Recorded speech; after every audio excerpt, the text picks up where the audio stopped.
episode 11 of Otalku, the show where otaku talk about otaku topics. And today we're talking about the subject of anime and manga adoption in different countries. Not adaptation, that's a whole different thing.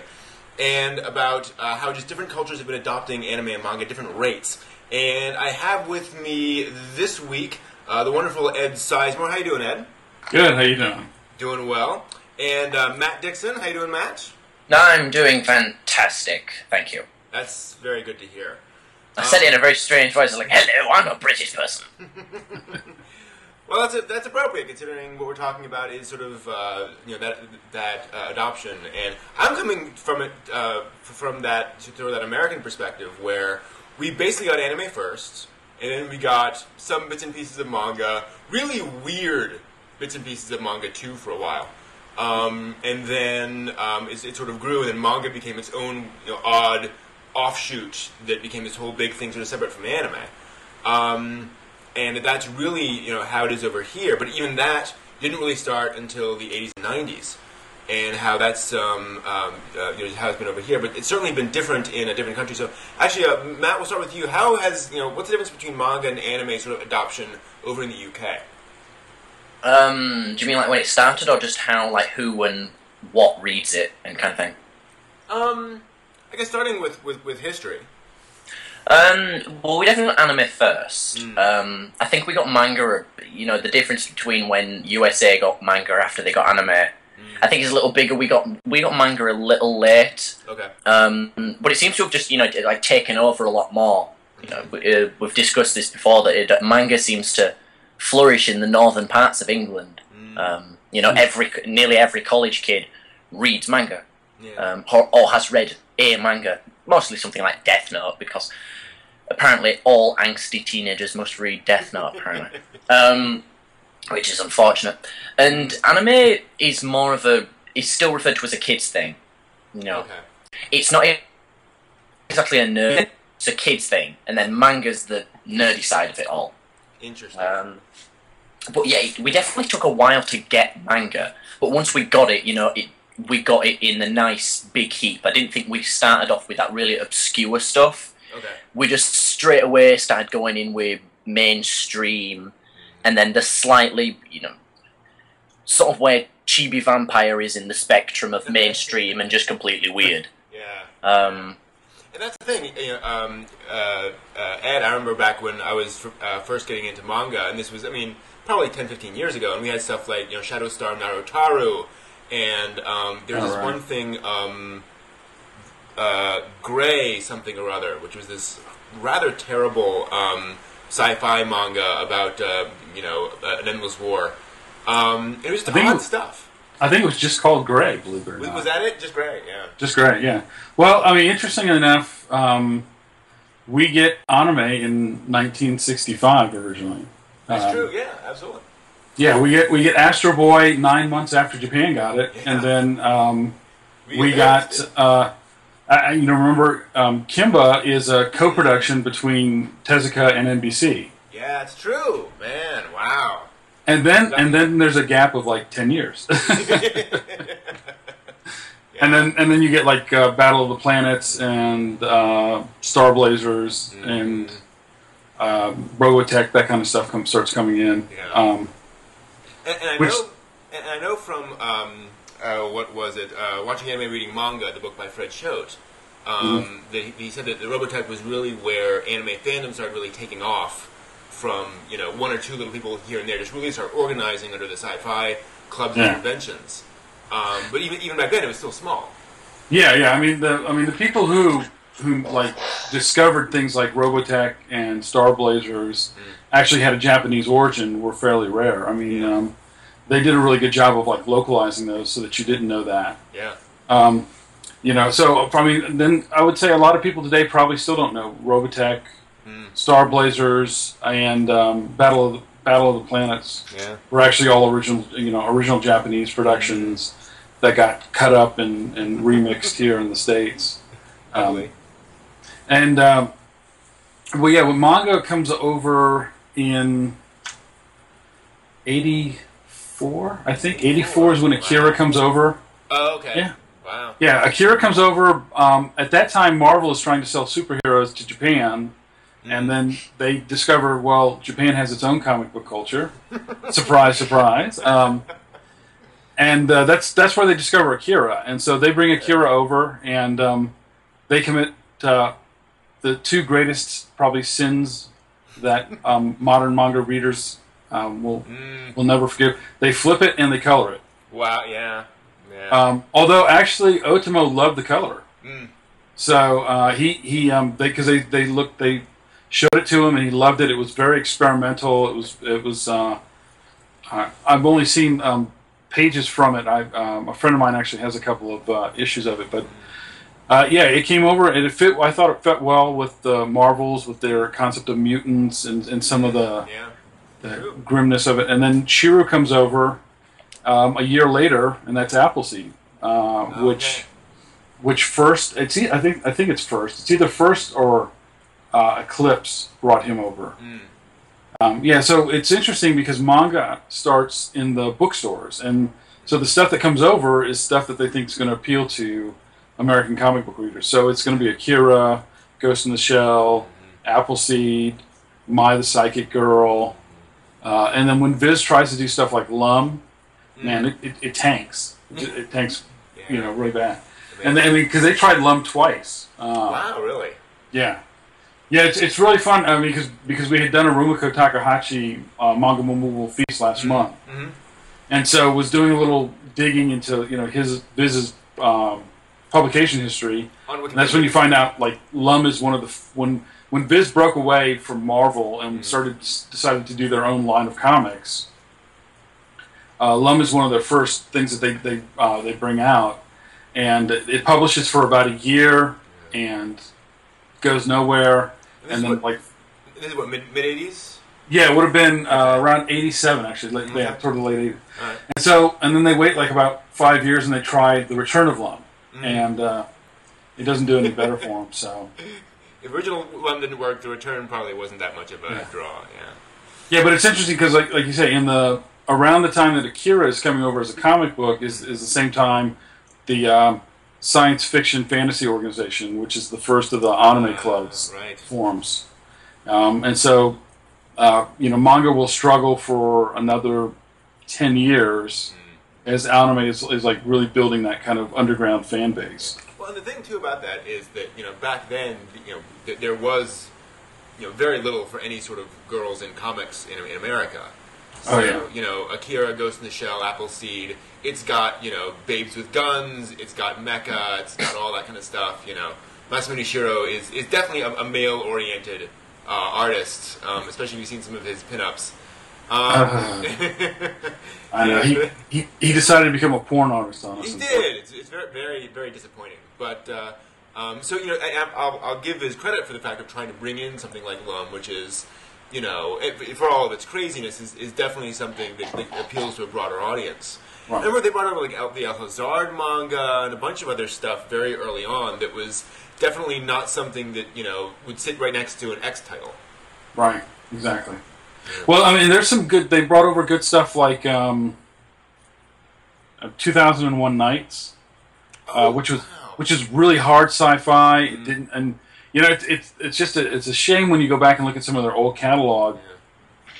Some of the stuff that I think they were just a little ahead of the curve on, and so they that stuff lost them money, and so they pulled it, and they'll probably never relicense it. Another great example is Pulp, which was all seinen, but again it was probably about 10 years ahead of the curve. If Pulp came out now, it would do phenomenal, I think, because you've got the with the Viz signature line, with the stuff that Vertical's doing.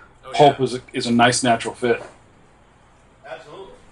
In fact, I was at the bookstore the other day, and they had a Axe alternative manga, which is just all, alternative manga. Some of it's very sexual. It's just very odd stuff. And the fact that this is, just right there in Barnes and Noble for $30, it says something about what folks are willing to do these days. Yeah, no, I agree. Yeah, it was nice. It's interesting because Deb Aoki has talked to people and has done some surveys, And what's interesting is, like, in the States, you were talking about that divide between anime and manga. And when you start talking to, like, the reviewers, like, a lot of manga reviewers don't watch anime. Or if they watch it, they're kind of like me. They watch it fairly infrequently. There might be one or two shows they pick up a season. And then the same thing for anime fans. You get those who might read one or two manga titles, and that's about it. So, yeah, it's been an interesting divide in the cultures. Yeah, absolutely. And actually, one thing Matt pointed out at one point that I didn't surprise me is that over in the UK, it seems that manga is sold almost exclusively in comic shops. Is that right? They do sell it in bookstores like Borders and stuff, okay. But not much. It's like we have shops like Waterstones. I don't know if you have that in the States. I don't think so. And they have like one shelf of manga, but comic shops like my local, again I call it local, it's about 30 miles away. No, 10 to be more specific, but still 10 miles. And they've got 1, 2, 3, I think it's 5 shelves stacked with manga, from floor to ceiling. So they get a lot of stuff in, and then they have all those really thin, short mangas that you can get. I would give you an example if I could see it on my shelf, which I can't. But they even sell those, and the how to draw manga books and everything. So it's a lot. It does get a lot more attention in comic shops in the UK than I think it does in a lot of places in the States. Yeah, that's the thing. Over here, it's like, the comic shops will sell manga, but it's definitely the redheaded stepchild, if you will, of comics. It's this very minor thing. In fact, I was interviewing my friendly local comic store owner a couple weeks ago for Free Comic Book Day, and he was saying that they would stock whatever manga would sell, but comics sold better. And they have for a long time. And actually, just like in the past couple of years, he said they literally halved the number of mangas that they stock just because of the downturn in the manga market. Well, I think one of the reasons why manga sells at least a better over here. I don't know about the prices over there, but comic shops over here don't tend to sell the one-time comics because people just subscribe to it online. If you go to a comic shop over here, you buy a graphic novel. Okay, gotcha. And we all know graphic novels are like 30 quid or 13 quid if you're lucky. A manga is always under £9.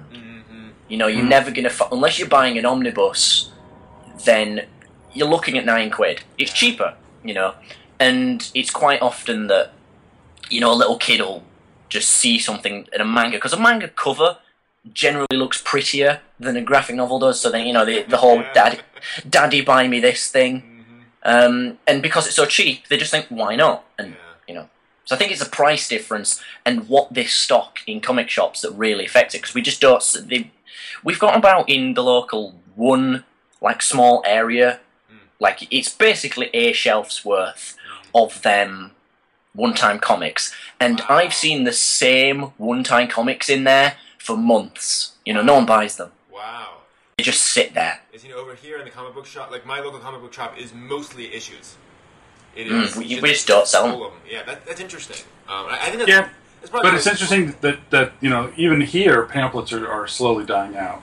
True. Because because most of your comic books are now being written around like a 6-issue story arc, so that they can collect them in those trade paperbacks. And the thing is you can pay $18 for the 6 issues, or wait for the trade to come out, and it's usually $15, and it has extra art, and it has extra material.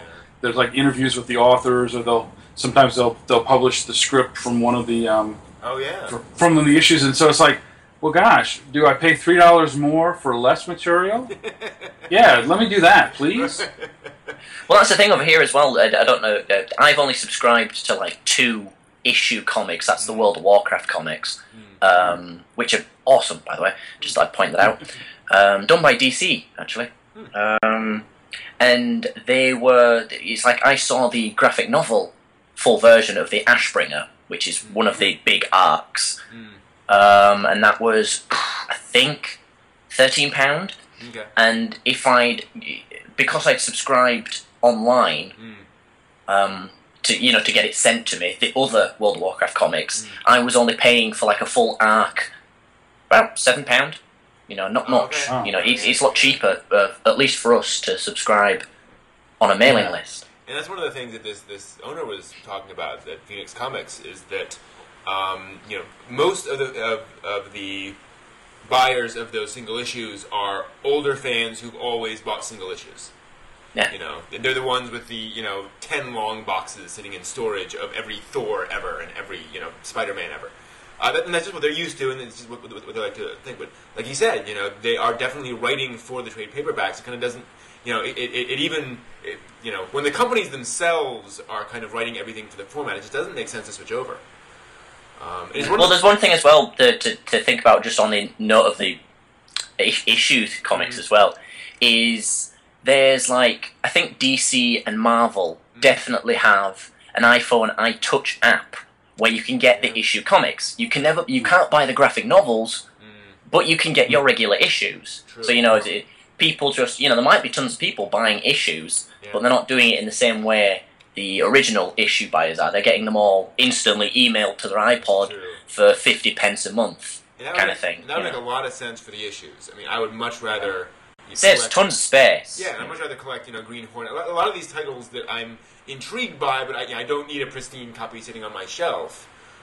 Make a lot of sense to get those. Every 2 weeks I get another 13 pages. That's fine. I don't need the trade paperback. Also, especially for some of these titles where it's like, okay, you do have this plot line that's going to go on for the next 3 years. Yeah, fine, whatever. But it just saves spacing, and the hardbacks just look nicer. A trade paperback, it's even if you've got the full collection, it's like I'm looking at my World of Warcraft collection now. It doesn't look nice because you can't tell what it is because there's no spine. So you have no idea what it is. It's just like a black mass taking up your shelf with staples on it. Yeah, exactly. So it doesn't look nice either. Well, I remember back when they were starting to bring out some of those manga. I have some single issues of El Hazard. Oh yeah. They actually split them up and tried to release them in the traditional comic book thing. And as far as I know, that didn't work at all. Right. I'm trying to think. Ramna did okay. I mean, some of them did well because those actually got collected. Oh yeah, true. Yeah. Ramna did okay. I was trying to think of the other ones. There aren't. There really weren't a lot. I mean, when you go back and look at how much stuff was getting published in pamphlet format versus what they were collecting, it was a radical difference. And then sometimes what happened would be you get they'd get I think Gray might be a good example of where they probably got enough letters to say, okay, there seems to be enough demand for a trade. Let's do one. Yeah. Well, and of course, there's the whole problem of volume. Imagine collecting Ranma 1/2 in issues. Yeah. How big were the issues? Were they the size of a normal American comic or the size of a manga? The size of a normal comic. That's the thing as well, actually, because I used to buy a the UK manga magazine, Manga and Anime, called Neo. I don't know if you know about it.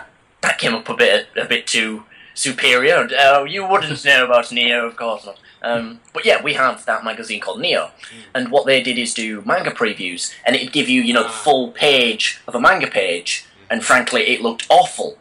Full manga, bigger than it is now. I mean, it's just for me, it just doesn't look nice. It looks nice in its small size, so that might, very unlikely, but that might be another factor that's stopping it, because it just doesn't look right big.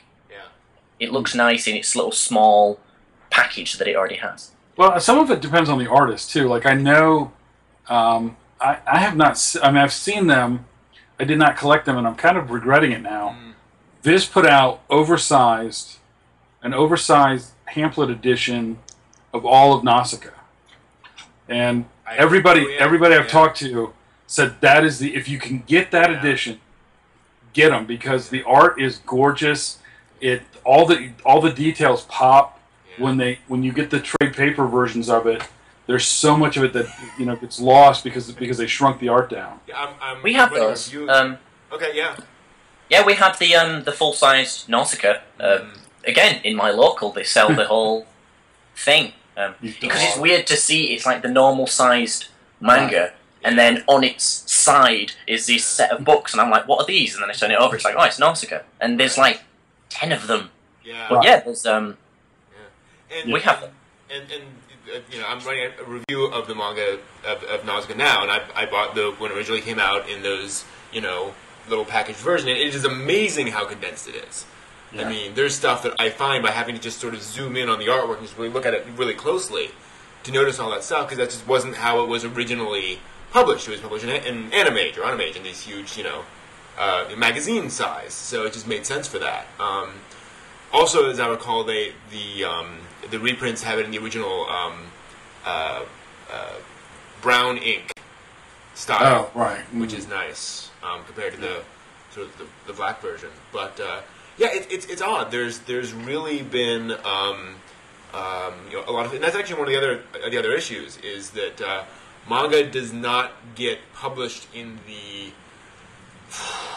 numbers that would be kind of helpful to a lot of us collectors, because it's like, it comes out, it's gone. Yeah. Right. Yeah.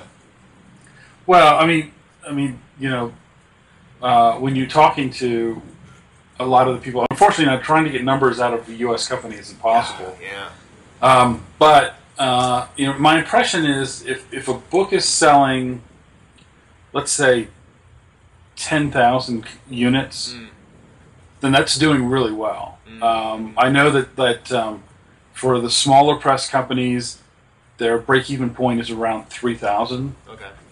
So, it's interesting when you're listening to like Vertical talk about, are we going to do this book or not, knowing that their break-even point is probably around 3,000 to 4,000, and they're thinking, we don't know if we can break even. I'm like, oh my God, there are 260 million Americans, and you can't get 4,000 people to buy this book. It's amazing.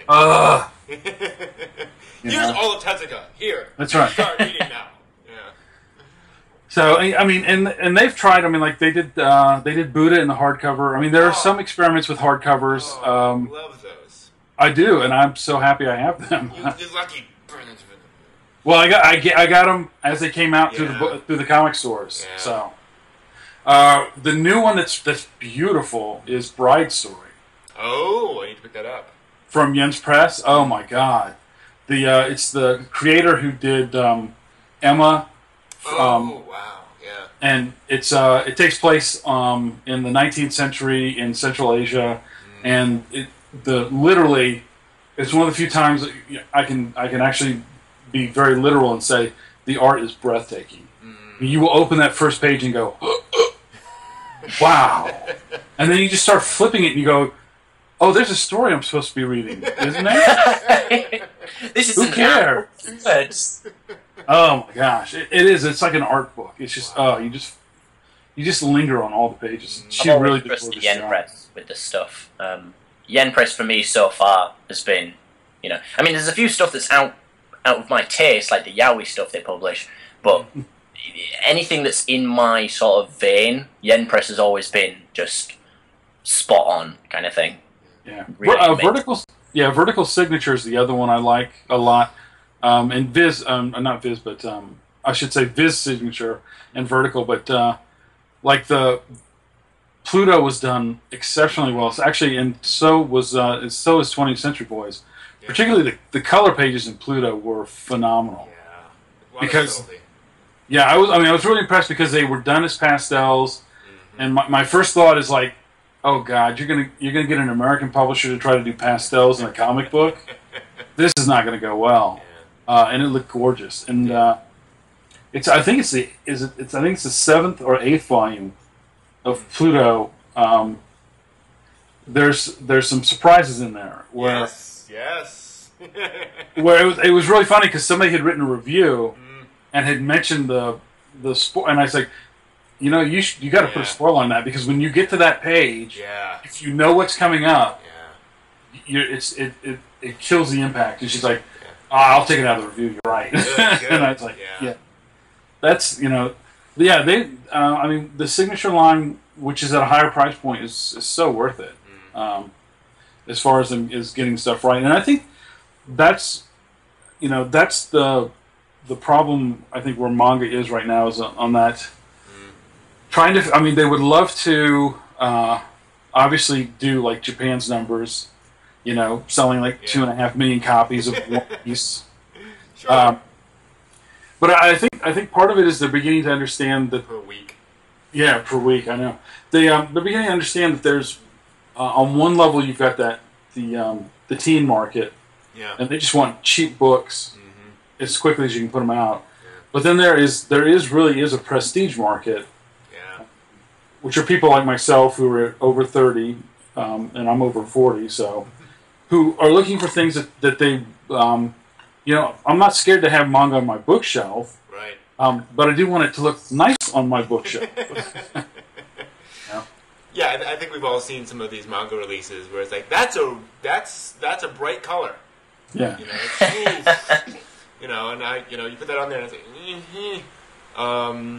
But yeah, and what I really appreciate about that too is that that's also sort of providing that, I think, that fundamental market where we're the folks who can kind of support the industry for the time being. We're willing to buy those things and to have those manga on our shelves so that when those darn kids these days come over and they see this bookshelf full of manga, like, oh wow, you buy this stuff too. I like Naruto. Awesome. Here's all Tezuka. Go read this. Here's something better. Now educate yourself. Yeah, I would love. One of my dreams would be to see a hardcover deluxe edition of like Astro Boy come out. Oh, wow.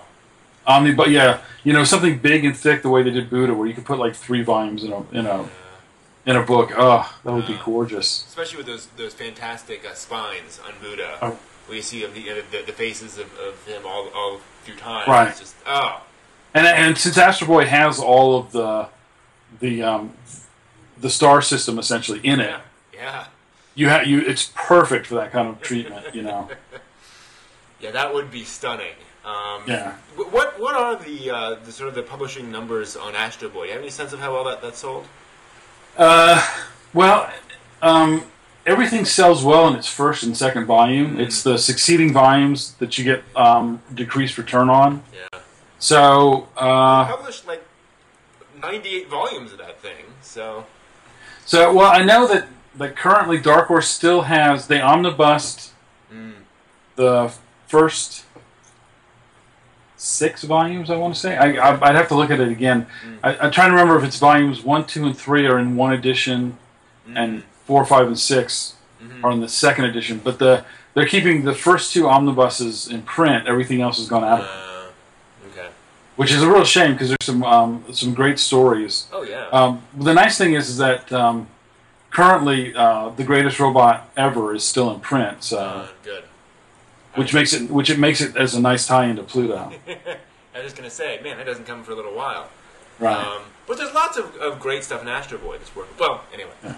But yeah, so getting back to the topic, I mean, one of the things about this too is how manga and anime have been done differently in different countries. I'm certainly not the expert, but one thing that intrigues me is how, from what I've read of adoption in Italy, for example, I think Deb Alki actually has done a lot of reporting on this. That they got Rose of Versailles, not long I think after it was originally published. And did really well over there. Actually, 70s shoujo does really well in Italy, period. Yeah. This is the story. Audia Palmer, who runs Tezuka in English, tells this story that her day job is she's a Renaissance philosophy scholar. Oh, okay. And so she goes over to Italy every so often, and Poor thing. This is amazing. In Italy, you can go into a bookstore and they have bootleg manga. I've heard of this, yeah. Okay, and so you may have heard the story when you were at Otakon last year, but yeah, and it's all like 70s shoujo, and it's some of the stuff that hasn't even been in print in Japan for 30 years. But it's all fly-by-night publishers. They might do like 500 or 1,000 print run, just enough to break even, or make a little money. So if it's like if you see old manga in Italy, you buy it because you're never going to find it again. But you also know that the creator is not getting a dime. Yeah. And apparently, like it's all the same. Like 10 people who do this. They just start a company long enough to print it, and then drop it, and then move on to the next one, so nobody can grab them.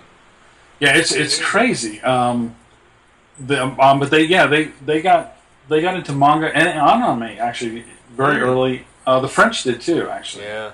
Oh yeah, all the giant robot stuff was huge over there. Early giant robot stuff.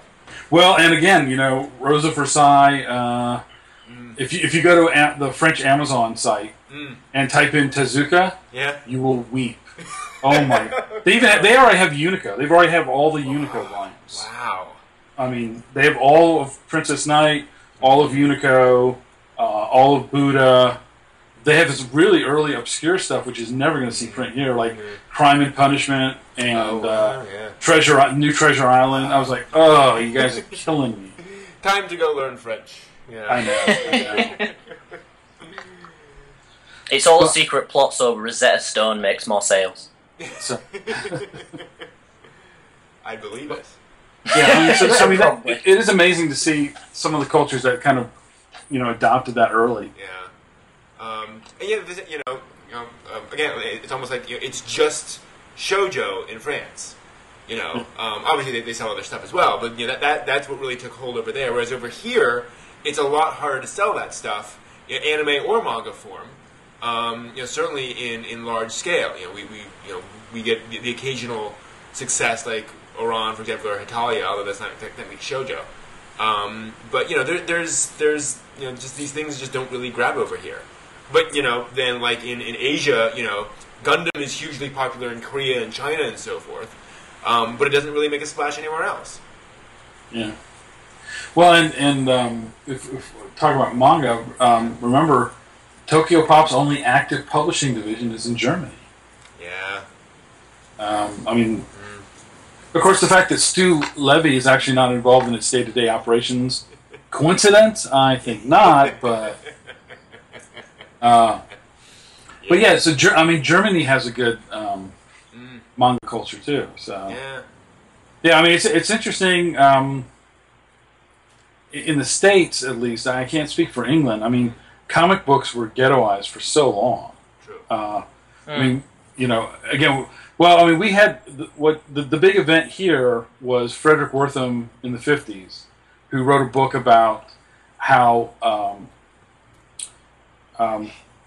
corrupt that's the word I was looking for. How corrupt and influenced comics were, called Seduction of the Innocents, and I actually know a library, and I'm not willing to say which one it is because libraries that still have shelf copies get them stolen.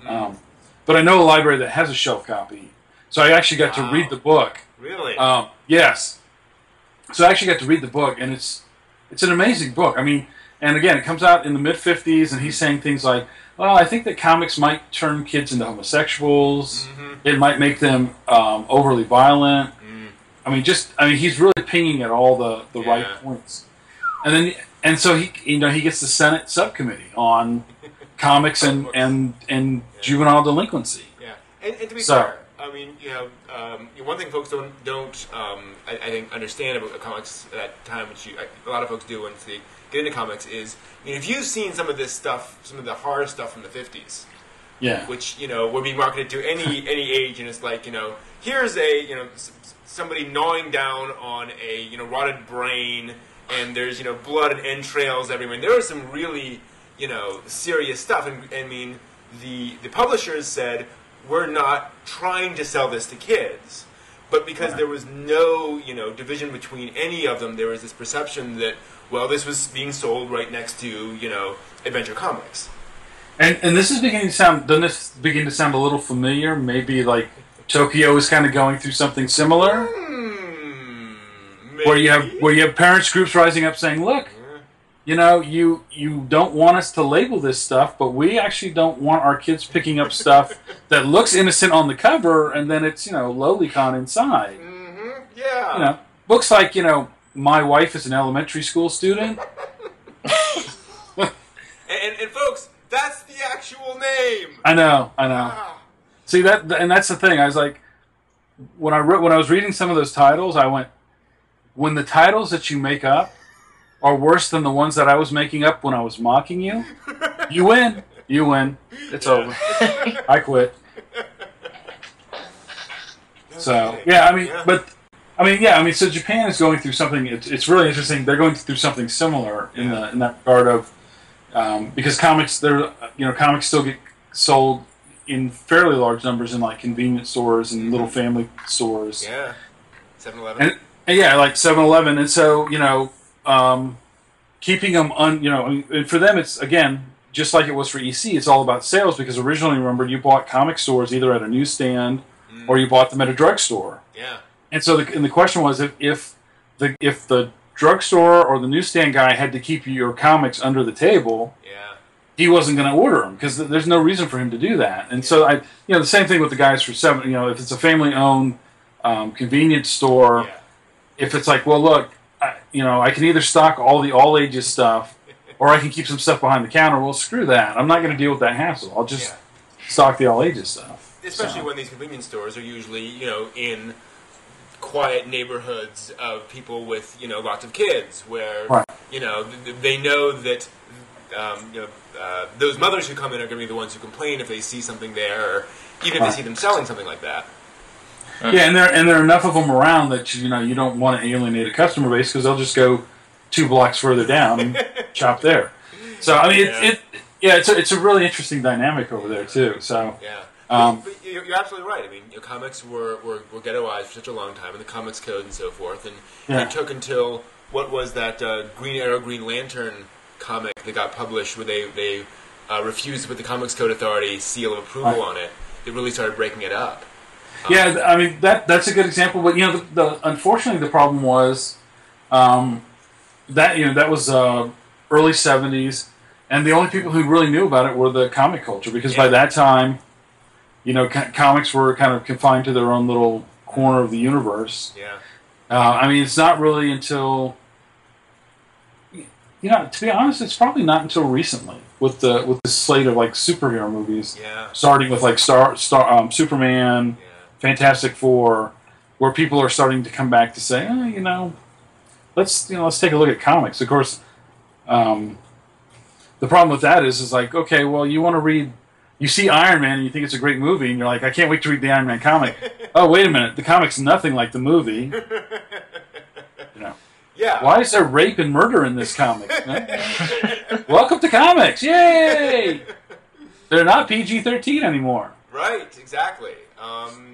But of course that influenced the way manga was perceived. In the same way, anime was, cartoons have always been ghettoized over here, and even when they tried adult stuff like heavy metal. I mean, for those of us old enough to remember when it ran in the movie theater, and it was like a big deal, like, oh my god, breasts. It's breast. Oh, that. I mean, again, that did well for an underground art market. Yeah. But you notice it was like 10 years before the next adult-themed cartoon came out in the United States, so couldn't sustain a market. Yeah. Well, we remember, anime had that reputation as, super violent, adult porn, right. For the longest time because it was, it was not the Flintstones. Right. Well, yeah. I mean, because and in truth, it was interesting talking to guys like Fred Schott, and just because there was a time when in the late 80s, early 90s, when 50% of the stuff getting imported was, Legend of the Overfiend. Yeah, absolutely. And La Blue Girl and Twin Angels and all those wonderful tentacle rape series. And unfortunately, guys like in Blockbuster didn't know what to do with them. Sure. So, because I remember I picked up, I think it was La Blue Girl. And it was sitting like, right next to, whatever title. Yeah. I think it was sitting right next to My Neighbor Totoro. It was La Blue Girl and My Neighbor Totoro. And it's like, Right. Oh well, I like My Neighbor Totoro. What's my Whoa, that's not the same. Or I had to go into one video rental store, for those who remember VHS, and because there were two movies called Space Adventure. One was Space Adventure Cobra, and that was a beautiful ode to the female behind, and then there was Space Adventure, and it was some Disney knockoff film. Okay. And so they didn't know what, and then so I just happened to be looking through the section, and I had to tell them, I said, you don't want to put this in the kids section. Mm-hmm. They're like, why? I'm like, it's got nudity, man. I mean, there are topless women running around in this, and they're like, oh really? I said, yeah. Yeah. Yeah, and I had the same thing happen to me where I was in whatever was one of the precursors to Best Buy, CompUSA, I guess, and back when they had the they were first selling DVDs, and they were this new exciting thing, and they had cartoons and various cartoons, and there was the box set of Bubblegum Crisis, right in the family section, original OVA, where it's like they're getting into those suits buck naked, dude. What? Well, yeah, It may be bubblegum. It may say bubblegum, but trust me, this is not a candy store movie. Wait to see the boomers explode in blood and guts and oil everywhere. Yeah, and it's been this just real wild ride. And then just, like you say, the titles that have been imported. I mean, back then, with anime at the time, we were getting a whole variety of stuff. You Ghost in the Shell next to Rojin Z, next to, weird, obscure art house stuff. So, it's just strange. Yeah, it was. I mean, but now in the UK, it seems like they did better with getting movies. At least from what I'm remembering, what Helen McCarthy was talking about. I think one of the main reasons why the movies do better over here is just because, from what I've heard of the prices, they're a lot cheaper over here. You can get any Ghibli film you want is £10 or £9. From what I've heard in the States, they're always around $20. Yeah. Right. Yeah. Which it's not much of a difference in price, but that's still like $4-5 difference in price. The Ghibli films over here are incredibly cheap. And again, you can pick them up on Ghibli films online for about £5. Wow. So I think that's the main reason why films do better over here, because either we can afford to sell them cheaper, or they just, for some reason, they're more popular. And the cheapness of it just means more people will buy it rather than torrent it or watch it online. Yeah. Because they think, what's £5 kind of thing, Rather than in the States, it's kind of like $20. I can just watch it online. Right. Yeah. Right. Or I'll buy a whole season of some TV show. Yeah. It's either get an hour and a half's material, or 6 hours. Yeah. Exactly. It's weighing the pros and cons, but it's like with something like a Ghibli film again. You can either get hour and a half's material or buy a manga. Yeah. So Right. Yeah. Now, how is this? Do you get a lot of debate about sub versus dub in England? Yeah. Okay. In more in anime clubs. Right. But it's more the people that watch the mainstream stuff, and the I'll dare say the uneducated of the anime group. Yeah. Totally lost the word. But it's the other people, the people that watch more anime stuff. The abstract stuff, just more the out there stuff. The stuff that isn't likely to ever be broadcasted on Sky. Yeah. Railgun. Yeah, it's something like Railgun or Henzemi. Henzemi. If you saw that on Henzemi. TV. Hopefully it'll be the TV version, because if the original Henzemi OVA got on TV, anime would just be banned in England. Anyway, but yeah, the people that watch those are more like like me and just said, who cares? You know, as long as the story's good, I don't care what I have to, if I have to read it or listen to it, kind of thing. Right. And we don't get that many dubs, you know. It's because it's all done in the States, you know. So Right. you know, I've never seen a completely English dubbed anime. I mean, there are some movies, but there's no series. Right.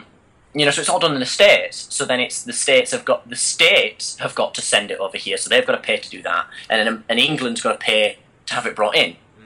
So we just get the movies dubbed more than anything else. Okay. And, you know, you have the option to watch it dubbed or subbed. So, you know, the debate doesn't always come up because what I've found a lot is you're often given the choice. You know, you have to watch dub for this anime or not watch it. Or you have to watch the sub of this anime or not watch it. Either online or in shops. You know, but with the movies, you watch whatever you want. You can either watch it in dub, sub, or not watch it. You know, Right. so you know the debate doesn't have to come up because you know it's not like we need more dubs. It's you know it's kind of like we need more of an equilibrium. We already have the equal. Now we need to make it unbalanced. So that's why the argument doesn't come up much. Now, how much of Crunchyroll are you guys getting? Because I've heard that some of it's region locked for you. I've only come across like 2-3 animes that I haven't been able to watch on Crunchyroll. You know, so you know it doesn't happen very often. You know, I think a lot of the time it's more the stuff that England just doesn't find appropriate, which is odd because England seems a lot more lenient on those laws. Than the States does, especially with anime. Any idea which ones that were locked? No. Yeah. Well, it's the thing is I don't use Crunchyroll all that often, so Sure. it were like a year ago, and I was actually quite shocked by it. It's like this is region locked because England so and so, and I was like, what? No anime from what? Well, I mean, the irony is that we, as far as home release stuff, we don't censor like anything. I mean, it's become very rare to censor like manga or home or DVDs or Blu-rays. Yeah. It's the stuff that gets streamed like Crunchyroll that'll end up getting censored insanely. Well, I don't know. Somebody mentioned the Fighting Girl one. Oh yeah, Samurai Girls. Is it Samurai? I don't know. It's the one. It's the one everybody kept talking about how bad the censoring in it was. Tenjo Tenge. No. It's a recent one. I think it came out maybe last season. But I can't remember which one it was, but it was girls fighting in an arena kind of style, and they're fighting like mostly they're pretty much naked when they're fighting. Oh, that's Freezing. Freezing, yes. Okay, Yeah. The one that Miniman's obsessed with. Yeah. Well, that's. I mean, that's. So I turned on the first episode to see how bad it really was, and I was like, there are scenes you don't know what's going on because they've essentially censored 90% of the screen, and it's like, this is ridiculous. What? You don't even release it if you're going to do this. Did you see the moving beam of light? Oh yeah. There's one point where she has a top torn off and there's a beam of light, and she falls down, and the beam of light moves to follow her chest. No, I think actually I don't think I got. I think I only got halfway through the first episode, and I was just like, come on, this is ridiculous. Yeah, someone just sent me that clip, and I just couldn't stop laughing at the fact that it's this beam of light just following her, and it wasn't even a realistic beam of light. It was just this big yellow bar. Oh right, yeah. There was one I saw. I can't remember. I don't remember what it was, but something I was randomly watching on Crunchyroll, and the girl is essentially nude, and there are these lens flares in all the right places. So it's like like all of a sudden it's like deep shadow except for right there where her crotch is, and there's a huge lens flare, and I'm like, yeah, guys, come on, just make it like black shadow. I mean, at least try to preserve some artistic merit here. Yeah. Wow. Well, On the note of censoring manga as well, you mentioned manga. England has a really great way of censoring manga. It's called cellophane. We just, Right. kids cannot get to it because it's covered in cellophane. Yeah, we don't do that too much, to my surprise. All of our over-the-top stuff is just completely self-end, and then if you open it, no censoring at all. I all. think when Ghost in the Shell first came over here, that's another example where, like, as I recall, Masamune Nishiro flopped that himself. He literally went back in and retouched all the artwork to flop it correctly. Oh, wow. And then they removed. There's one page in the original where Meiji Kusanagi is having a really fun time with a couple other girls. It's It's the only 4 color pages in the book, and they were all Yeah, it took Dark Horse 20 years before they would print that material. Mm-hmm. Yeah. It was funny because I ended up buying. I think I ended up buying my copy from J-List because I was like, I'm sick of people talking about what these pages are, and so you get them and you're like, okay. I mean, and it's like it's so obvious. It's like you can just rip those 4 pages out of the book, and it's like you don't really miss anything. You don't. I mean, it's set scene and then cut in, and we're done. It's really. Well, you've given me a question to ask now. Does the comic shops or anywhere that sells manga in the States sell hentai?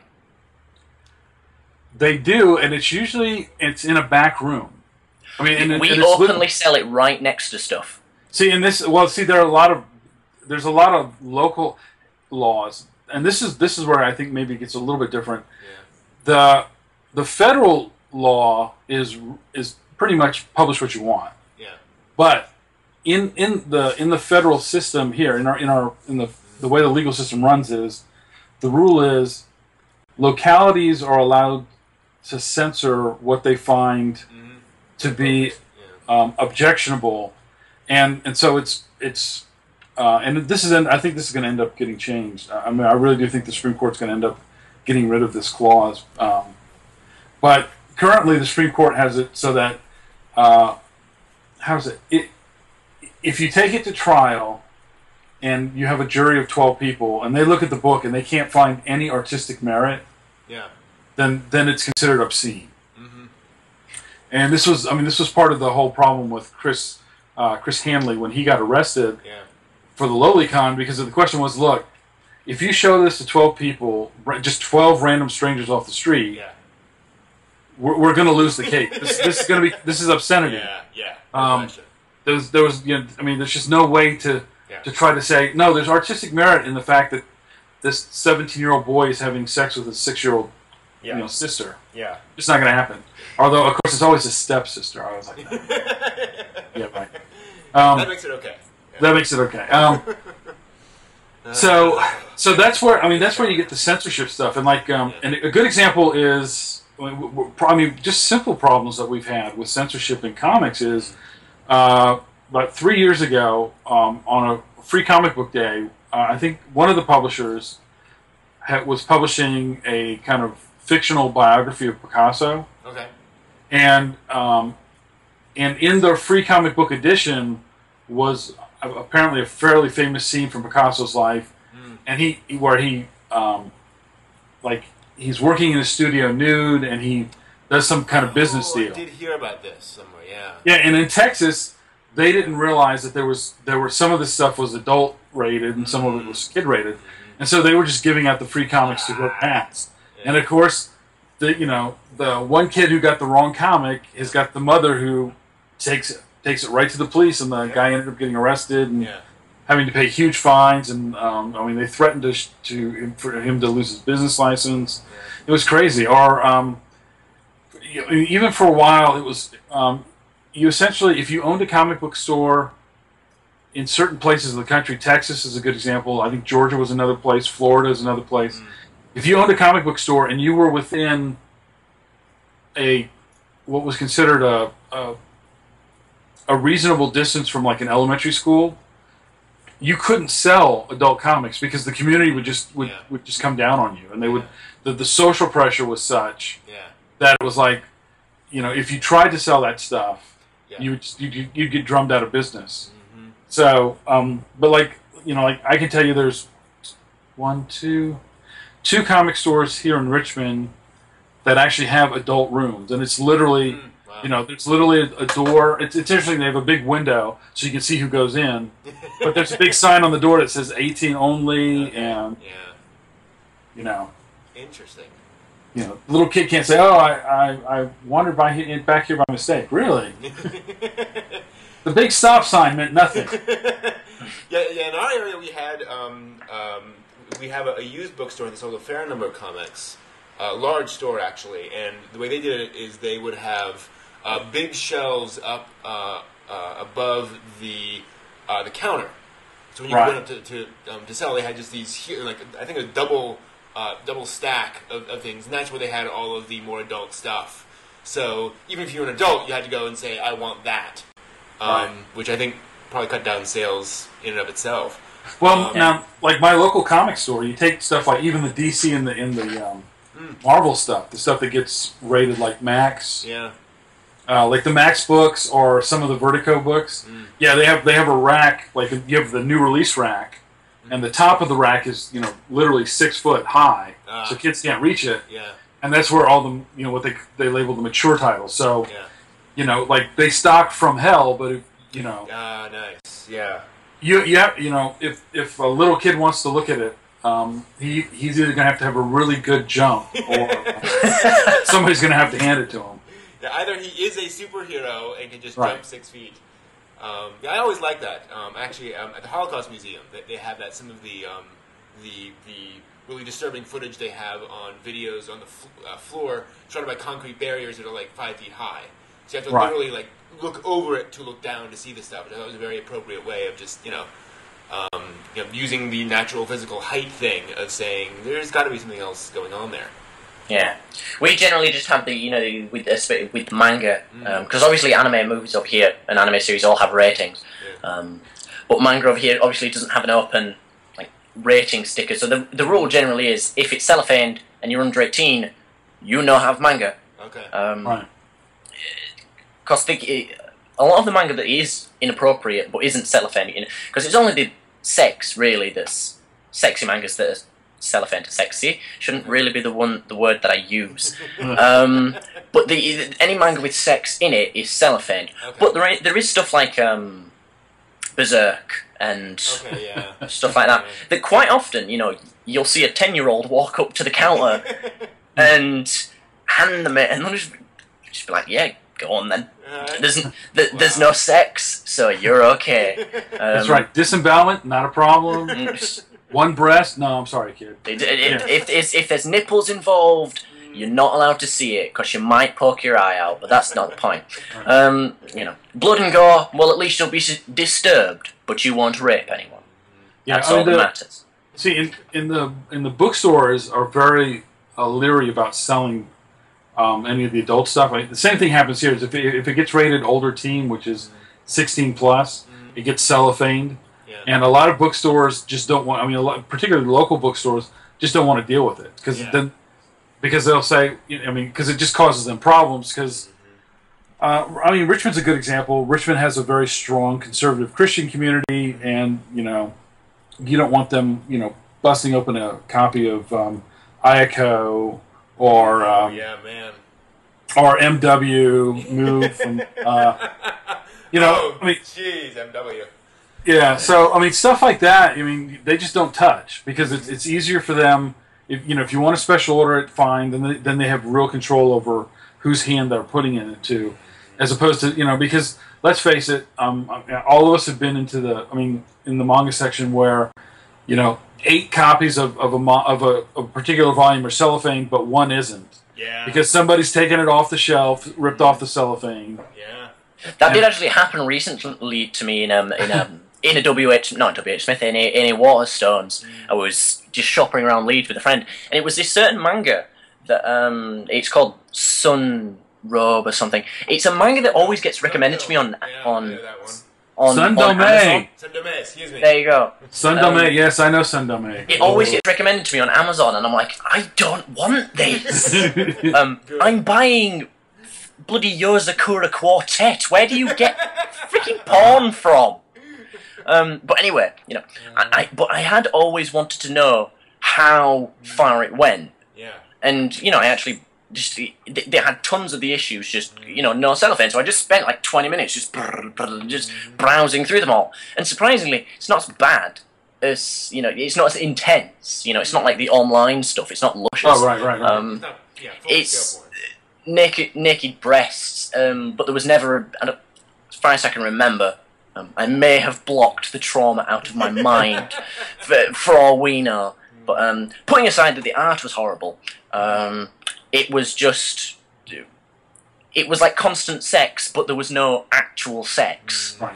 So I didn't understand why anyone would buy it, and the honest thing is, no one should bother even cellophaning it, because no one's going to touch it, because it just doesn't look good. The art is horrible, and it just seems it doesn't know who it's selling it to.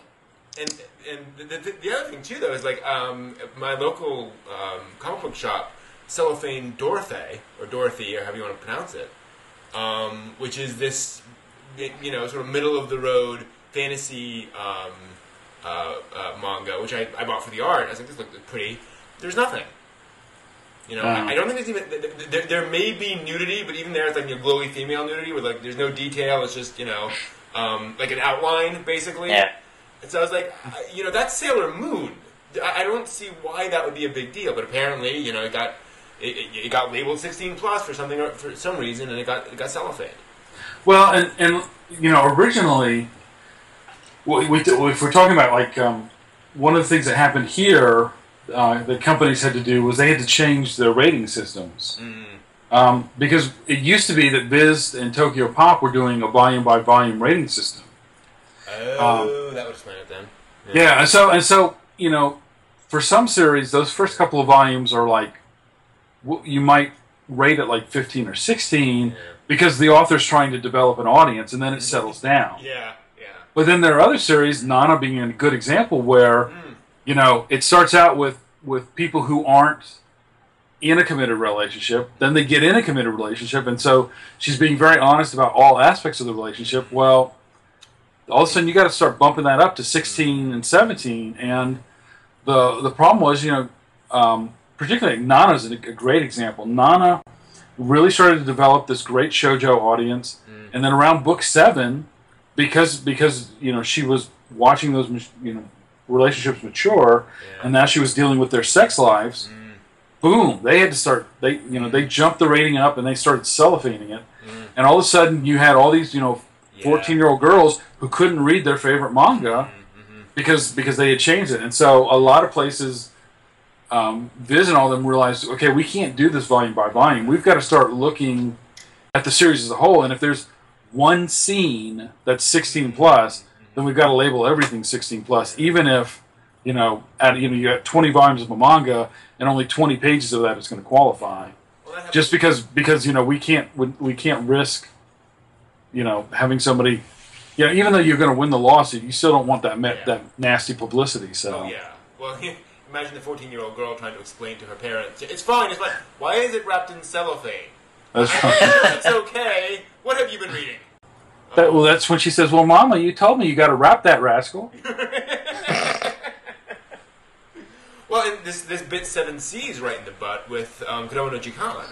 Oh God! Yeah, and that actually didn't even get published. No, I mean and the sad part is that this is the darkest period, I think. What's so sad to me is only I think like 2 pages of the untranslated manga were released on the internet. Yeah, and of course they were like some of the most salacious pages in the series. And they were taken out of context. And so people saw that and went, oh my God, this is Lolicon. Yeah. This is straight Lolicon. Yeah. And it was so disheartening because I was getting into debates on the Comic Beat website, and I was saying, hey, wait a minute. These are 2 pages out of context. It could be that, when this scene happens, that it's portrayed in a negative light. This is being portrayed as wrong. And it does turn out that it's the little girl is trying to seduce her teacher, and he chastises her for it, and so the pages afterward are him telling her why it's wrong, and of course none of that got released to any of the websites. So what was so frustrating was people were condemning the book because people who didn't like the series had handpicked some stuff they knew was going to be controversial. And then 2 months later, Alan Moore publishes Lost Girls, which actually was graphic, and they were all underage. Yeah. And it was like, I mean, the irony was everything they thought that Nymphette was going to be, Lost Girls actually was. I mean, there was incest, there was theology, everything was in it. And I was like, and everybody went, "Oh, it's Alan Moore. It's got to be art. It's brilliant." I'm like, "Oh, you SOB." And I did. I went on the Comics Journal. And I said, "Every one of you who's praising the artwork of Lost Girls and said that Nymphette was perverted porn, you're a hypocrite. You're a hypocrite, and you need to live with that for the rest of your lives." And what frustrates me about that too is that, and I forget who is the guy who had 7 Cs. God. It's Jason Thompson? No, DeAngelis or something, or yeah.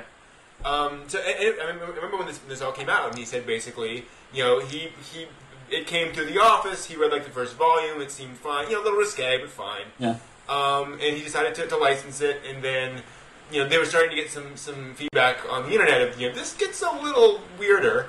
So he put it on hiatus, and then he went back and he read through the rest of it, and he realized this is something I'm not comfortable publishing. Right. It doesn't become, full-scale porn or anything. He's like, okay, I see where folks are coming. I don't think it's, a huge problem, but all right, fine. And he got torn apart for that. Yeah. People screamed and yelled because he went back on his word. And it's like, I'm sorry, yes, you can, try something, read the first volume, assume something. It's a mistake. It's not even a mistake. It's a, here's what's available to you, you read it, and then you find out that, it's a little bit worse, later on down the line. You're like, okay, fine, let him make his decision and do that. And that is not wishy-washiness, it's having more information. Well, and then of course, the follow-up irony to this is, 2 years later, Dance in the Vampire Bung slides under the radar. Same public. I'm like, I cannot believe this, man. You guys, Yeah. I don't want to ever hear you guys talk about how horrible censors are after the way you treated 7 Cs. Yeah. No kidding. So. And again, unfortunately, that damaged, I think, manga's reputation for a while, too. Yeah. The comics community, because then they began to say, obviously, there were enough people to say you can't condemn it all, but then they were beginning to wonder, like, well, maybe we need to re-scrutinize what's getting licensed over here, and maybe we need to hold these companies to a task. And I was like, oh, for goodness sake. Yeah, manufactured outrage. Well, maybe not manufactured, but it's one of those things where it's like, like you said, you need context. You need to understand what's going on. It's ridiculous. Anyway, so I think we've covered this pretty normal. Anything else you guys wanted to cover before we finish this up? Nope. No. I used to be dunces. Very good. Well, as always, thank you very much, Matt, for joining us this week. No problem. It's always a pleasure. And honestly, pleasure talking to you, Ed. You're a manga aficionado and a very smart guy. So. Oh yeah, thanks, man. I'm glad you were on the program too. It was a pleasure. Yeah. Thank you. Yeah, thanks so much, Ed, for being on here. Always good to have you on here. And thank you all for joining us, and we will see you all next time. Take care. Sayonara. Bye-bye. Great. And I'm jealous of Matt because of the great Helen McCarthy. That's why I'm jealous. Yeah.